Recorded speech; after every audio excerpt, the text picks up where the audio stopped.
¿Cómo les va? Bienvenidos nuevamente aquí en Reporte Minero, revisando como todas las semanas las principales noticias de la minería, de la energía, las novedades y también los temas que se están discutiendo y que tienen mucho que ver con toda la población chilena. Bienvenidos nuevamente a este programa porque vamos a tener dos temas bien interesantes, dos entrevistas, porque con una nos quedamos poco. Vamos con dos temas muy necesarios aquí en Reporte Minero. Hoy, por ejemplo, nos visita Eric Schnake, subsecretario de Minería, para hablar sobre una nueva plataforma web que pretende democratizar la información del sector. Ahí también Internet como ayuda para hacer más democrática la información sobre la minería y también cómo puede de alguna manera ayudar al conocimiento sobre esto. Vamos a estar conversando con el subsecretario sobre esto y mucho más. Además, revisaremos junto a Claudio Sivag, vicepresidente ejecutivo de Generadoras de Chile, el futuro de la electricidad en nuestro país, los desafíos y también algunos temas como por ejemplo la electromovilidad. Mucho que decir sobre este punto. Vamos a estar con él conversando aquí en Reporte Minero. Y como todas las semanas, conoceremos las principales noticias de la agenda minera y energética. Acompáñenos en un nuevo capítulo de Reporte Minero. Ya lo comentábamos, el Ministerio de Minería va a presentar esta plataforma web, Minería Abierta. Queremos conocer de qué se trata, también cuál es el acceso y los contenidos que va a presentar para todo el país. Ya nos acompaña Eric Schnake, subsecretario de Minería. Subsecretario, muchas gracias por acompañarnos en Reporte Minero. Hola, buenas tardes, gracias por la invitación. Bienvenido. Hablemos de Minería Abierta. ¿Cuál es el objetivo que tiene esta multiplataforma? Porque ya vamos a ir contando algunos detalles. Es bien relevante. ¿Cuál es el objetivo? ¿Para qué se crea? Bueno, esta es una plataforma web que tiene por objeto, por un lado, como tú ya lo mencionabas, democratizar la información para los productores mineros y, por otro lado, también fomentar la inversión en minería. Que hoy día nosotros vemos, digamos, que una de las ventajas comparativas que tenemos como país es nuestra infraestructura y algunas otras facilidades que le damos a los mineros, y creemos que esa información tiene que estar disponible en algún medio de fácil acceso. ¿Qué pasaba antes de Minería Abierta? ¿Por qué también se da la necesidad de crear esta multiplataforma? Bueno, antes de Minería Abierta uno veía que solamente, por ejemplo, o no solamente, pero principalmente las grandes empresas mineras eran las que tenían acceso a información necesaria para desarrollar sus proyectos a través de la contratación de consultoría, y que si bien estaba la información disponible en distintos servicios del Estado, esa información no era de fácil acceso. Entonces lo que decidimos era reunir esa información en un mismo lugar, uniformar el formato para tener acceso a ella y disponibilizarla de forma también gráficamente asequible, de tal forma que los pequeños y medianos mineros pudieran tener acceso a información básica que les sirve también para proyectar sus proyectos y su negocio. Hay varios temas bien relevantes de Minería Abierta porque hay estadísticas, información de la normativa que es muy importante para los productores de cualquier tamaño tenerlo en consideración, pero también se usa mucho lo que es la geolocalización. Si nos puede contar un poquito sobre eso. Bueno, efectivamente la plataforma va a tener son dos plataformas. Una donde va a estar toda la información estadística que sirve para el análisis de mercado y otros temas más, digamos. Y otra va a ser una plataforma de georreferenciación donde en un mapa nosotros vamos a poder ver geolocalizados temas que son relevantes. Por ejemplo, dónde está la propiedad minera hoy día, que la información la tiene el Senagiomin, pero pretendemos que esté de manera de mejor acceso. O dónde están los poderes de compra de ENAMI, dónde están las faenas mineras, cuáles son los accesos, porque va a haber también información respecto a la infraestructura que contamos como país. Hay también información, por ejemplo, cuáles son las subestaciones eléctricas para conectarse a la red, para desarrollar proyectos. O sea, bastante información que es relevante al momento de decidir si yo quiero desarrollar un proyecto o no en algún sector. Y que les sirve también a los pequeños mineros, porque eventualmente si alguien quiere desarrollar un proyecto minero puede saber, por ejemplo, dónde está el poder de compra de ENAMI, si es que hay algún poder de compra cerca, para efecto de venderle su producción y estimar más o menos cuáles son los costos de transporte. Aquí hay una experiencia que ya tiene un antecesor. Hay una experiencia por parte del Ministerio de Energía también, Energía Abierta, que de alguna manera, Minería Abierta, entiendo, viene a ser modificar o también cambiar lo que son los conceptos que se dio con esta plataforma a lo que es el mundo minero? ¿Cómo ha sido también la experiencia que se tiene desde esa aplicación, desde esa mirada que se tuvo desde el Ministerio de Energía? Bueno, efectivamente esta plataforma para nosotros es una réplica de lo que hizo Energía con Energía Abierta. Y lo que nosotros pretendemos hacer es esa misma información que ellos quisieron disponibilizar para su industria de fácil acceso, hacer lo mismo pero para la industria minera. Y la gracia que tiene, acá no estamos trabajando en conjunto con el Ministerio de Energía. La verdad que nos han apoyado bastante y hay bastante información de energía que a nosotros también nos resulta útil. Entonces las bases de datos, por ejemplo, sí, interactúan y van a ser, en algunos casos las bases de datos van a ser las mismas, se van a compartir. Al final del día es información del gobierno, información pública y que por lo tanto no tiene ningún sentido que esté compartimentada en los ministerios.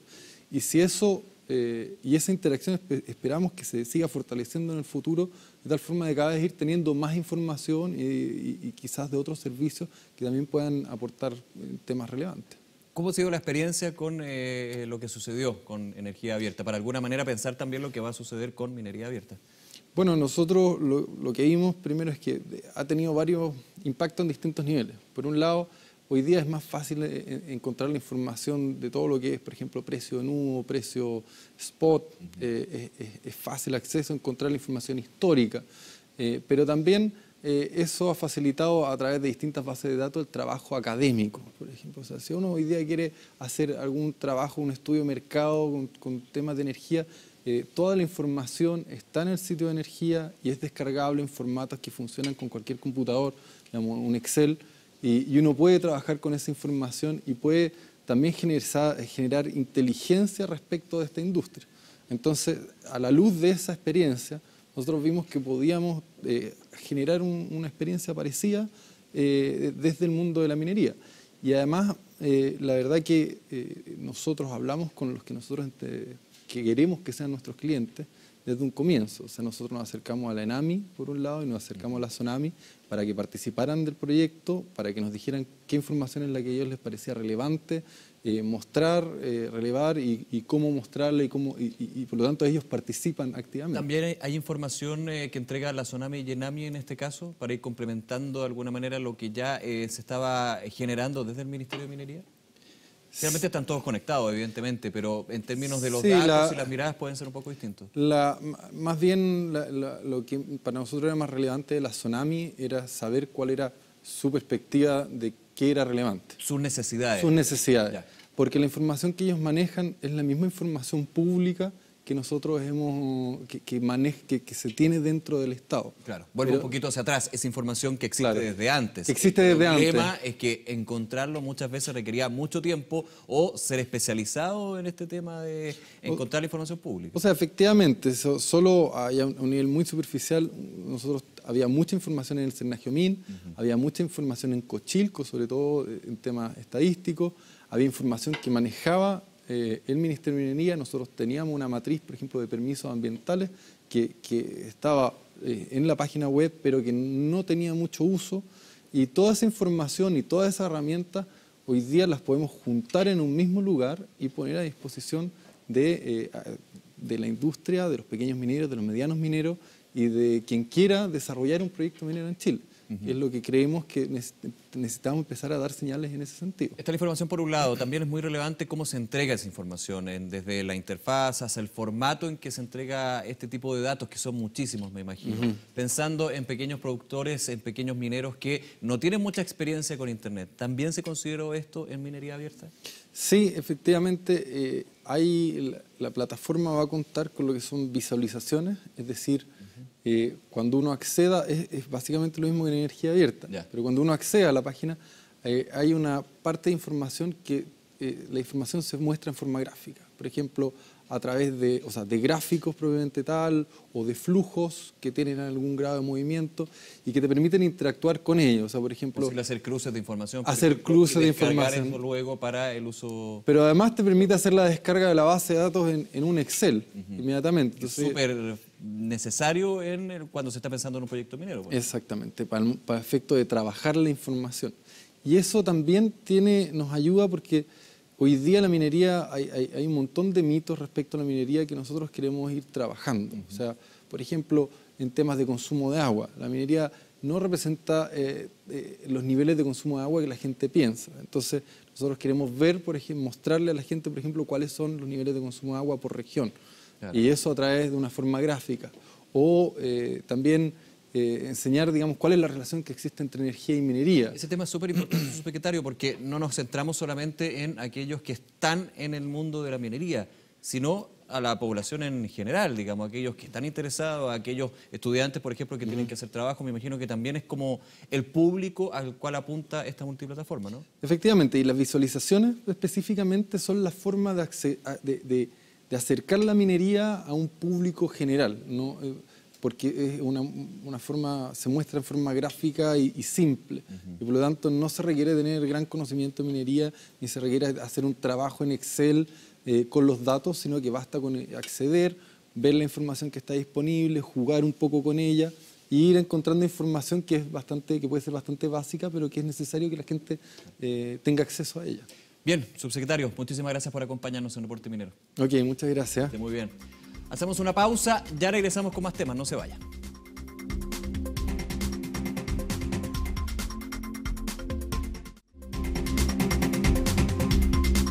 Seguimos con más Reporte Minero. Las generadoras eléctricas de Chile acaban de presentar un estudio sobre los beneficios que traería tener, escuche bien, una sociedad más electrificada. ¿De qué se trata esto? Hablamos con Claudio Sivas, vicepresidente de Generadoras de Chile.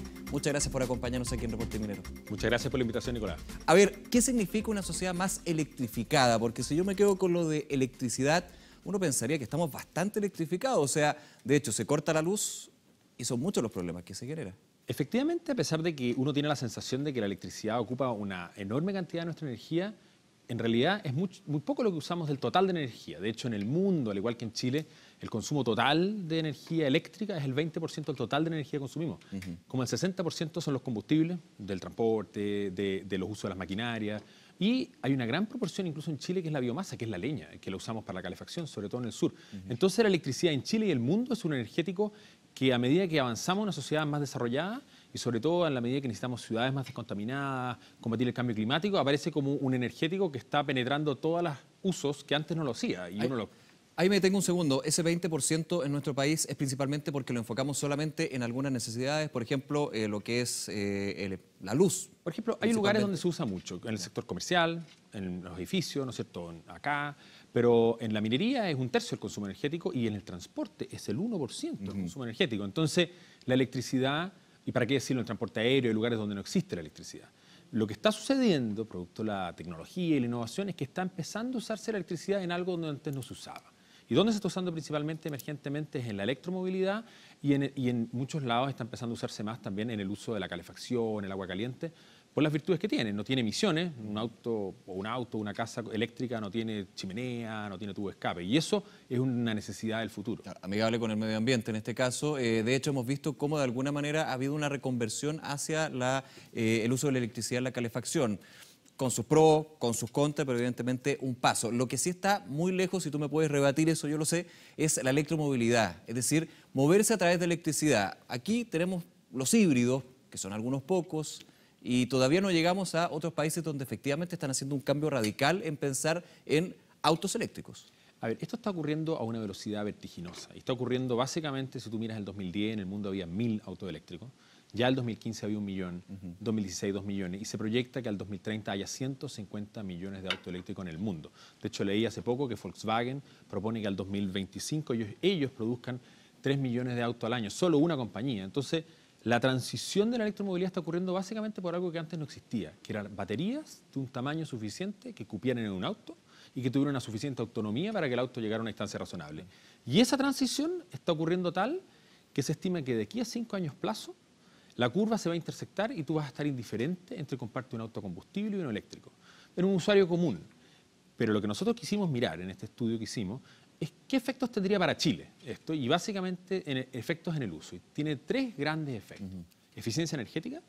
La electricidad es mucho más eficiente. Súper simple. ¿Por qué? un motor a combustión, el 85% de la energía que entra por la benzina se quema, sale en calor. Por eso tiene un radiador, tiene aceite y todo eso. Pensando también que al arrancar el motor, de hecho, ya se está consumiendo mucho combustible. Un auto eléctrico cuando está parado no hay motor andando, no hay nada andando. Y la batería, en contrario, tú tienes la energía que tú transformas, te llevas casi al 70% en movimiento. Entonces hay una relación de 1 a 4 o 1 a 5. Y eso va a cambiar radicalmente también nuestro consumo como país. Tú sabes que el primer energético que compra Chile al mundo es el petróleo, para principalmente el transporte. En la medida que nos vayamos a electrificación, y sobre todo porque la electricidad crecientemente va a ser más de fuentes renovables locales, vamos a empezar a importar menos petróleo y usar mucho más nuestras fuentes locales. Y adicionalmente, para qué decir, hablando justamente acá en Reporte Minero, es que esto es una gran noticia para la industria del cobre y la industria del litio, porque son de los grandes drivers que hay detrás de la electromovilidad. Lo estuvimos conversando la semana pasada, también lo conversamos en algún minuto contigo, la gran necesidad de cobre que se necesita para justamente estas baterías de los autos eléctricos, para el funcionamiento de la electromovilidad. Es decir, si ahora estamos preocupados por si se va a demandar más cobre, si efectivamente la electromovilidad se vuelve una necesidad de todos los países, hay un gran desafío para la industria minera. La electromovilidad va a ocurrir sí o sí. La gran discusión es cómo Chile llega más rápido a adoptarla como país propio y cómo rápidamente aprovecha el boom global. El boom global por el cobre se va a dar. El auto eléctrico consume 4 o 5 veces más cobre. ¿Para qué decir buses eléctricos? En China hoy ya hay 220.000 buses eléctricos circulando. Y en el Transantiago, por ejemplo, que es otra cosa que quisimos mirar, se están licitando ahora, para la licitación de ahora, 90 buses. Nosotros creemos que podemos partir de aquí a los próximos 3 años ya con 600 y aspirar que el día de mañana nuestro transporte público de aquí a 15 años más sea 100% eléctrico. Y eso va a tener menores emisiones, las ciudades se van a descontaminar, pero además va a ser más silencioso y además vamos a usar nuestro cobre propio y el litio, que también es nuestro gran... Chile y Argentina son los grandes productores de litio en el mundo. Claudio, vuelvo al concepto de una sociedad más electrificada, que entre sus patas, digamos, está la electromovilidad. Tú contabas cómo está Chile con respecto a los autos eléctricos, ¿cómo está con el resto? Yo hablaba un poco de la reconversión de calefacción, que va lento, pero que evidentemente tiene que considerar otras fuentes de energía. ¿Cómo podemos llegar a eso? ¿Estamos muy atrasados, viendo ya los beneficios que tiene esto? Mira, el gran movimiento que tiene que haber detrás de esto y la gran razón por cual la electrificación va a llegar es porque nuestras ciudades tienen el mayor problema ambiental de Chile, que es la contaminación. Que al año producen como 4.000 muertes prematuras y a medida que uno avanza hacia el sur, son mucho más contaminadas que Santiago, principalmente por las emisiones de calefacción del hogar, básicamente la leña en invierno. Entonces, la tecnología está avanzando, hay nuevos equipos que son básicamente estos calefactores split, que son capaces de calefaccionar en el invierno, enfriar en el verano, y que son más caros de invertir, pero son mucho más baratos de operar y no generan tampoco contaminación intradomiciliaria, que es algo que afecta mucho la salud de los niños chicos y los adultos mayores. El querosene que conocemos, o incluso antiguamente el brasero, generaba muchas... Ahí está el beneficio, pero quiero poner un contra, que eso también fue discutido ampliamente con los episodios que tuvimos, por ejemplo, en la región metropolitana con los cortes de luz, tema climatológico. Hay evidentemente un tema de las distribuidoras de electricidad, pero muchos dijeron, a mí me están pidiendo que por todos los beneficios que tiene, reconvierta mi calefacción a eléctrica, pero si no hay electricidad, estoy frito. Efectivamente. ¿Qué pasa cuando se da ese aspecto que es muy cotidiano? Nuestra sociedad es cada vez más dependiente de la electricidad, no solamente por cosas tan directas como la calefacción, sino que nuestros teléfonos, las comunicaciones. La cocina eléctrica. Entonces, lo que tenemos que avanzar en paralelo es redes eléctricas más, que se llama resilientes. Hoy día hemos visto cómo emergen más las catástrofes naturales, los incendios forestales, las lluvias, la nieve. La nieve que tuvimos en Santiago no había habido una nieve hace 150 años. Entonces, nuestras redes en el futuro tienen que transitar también necesariamente redes más resilientes, estar más preparados para estas disrupciones, y ahí van a venir dos grandes otras tendencias. Una es la digitalización, o sea, las redes van a saber inteligentemente dónde se cortó la luz y la cuadrilla va a poder responder de manera mucho más rápida que lo puede hacer hoy, que básicamente es ciego el sistema, no sabe. Y lo otro que va a ocurrir es descentralización. Cada vez más las casas van a tener batería, los autos mismos son una batería con rueda, incluso va a haber techos solares. Entonces las redes van a dejar de ser esta red única donde se produce en un lado y se consume en otro. Bien, Claudio, va para allá la cosa y obviamente hay que seguir el carro, como así se dice. Absolutamente, y invito a mirar este estudio en generadoras.cl y con cómo avanzar Chile en electrificarse. Bien, invitados todos entonces. Muchísimas gracias por acompañarnos. Muchas gracias a ti por la invitación. Que esté muy bien. Gracias. Vamos a hacer una breve pausa. Ya regresamos, nos quedan más cosas aquí en Reporte Minero.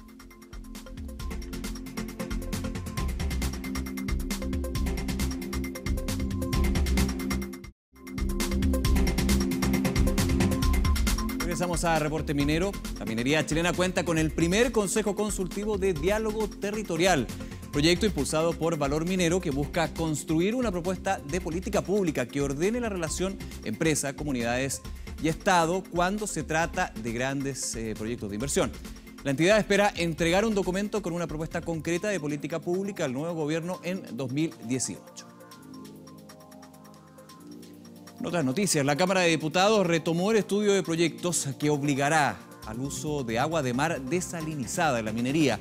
Se trata de dos iniciativas que proponen modificar el Código de Minería para implementar la desalación obligatoria en empresas cuya extracción de agua supere los 150 litros. Esto además de exigir un rol activo por parte del Estado para facilitar la implementación de esta tecnología y tomar las providencias para que, ya con miras al año 2025, los proyectos mineros privados empleen al menos un 35% de agua de mar y los de empresas públicas un 40%. Por otro lado, el proyecto que aumenta las sanciones y la fiscalización de aguas está en tercer trámite, a punto de despacharse para transformarse. Y la Fundación Minera de Chile evaluó como un éxito el tren minero que recorrió la línea 1 del metro de Santiago. En 2018, durante el mes de la minería, la campaña se trasladará a la línea 5. Además, los paneles educativos que brandearon el tren serán exhibidos en diversos colegios del país, partiendo por el Instituto Agrícola Pascual Baburriza de los Andes, perteneciente a la Fundación Educacional Luxi.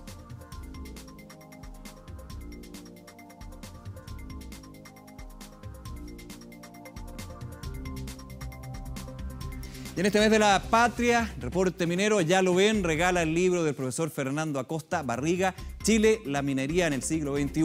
La publicación ha sido catalogada por los expertos como un verdadero manual de minería indispensable para los interesados en el desarrollo de este sector. Síguenos en Facebook y Twitter, Reporte Minero, y participa. Dejamos hasta aquí el programa. Muchísimas gracias por acompañarnos. Atento con este regalo que hacemos aquí en Reporte Minero. Todos nuestros contenidos también en www.reporteminero.cl y en www.24horas.cl. Será hasta la próxima. Que esté muy bien. Chao.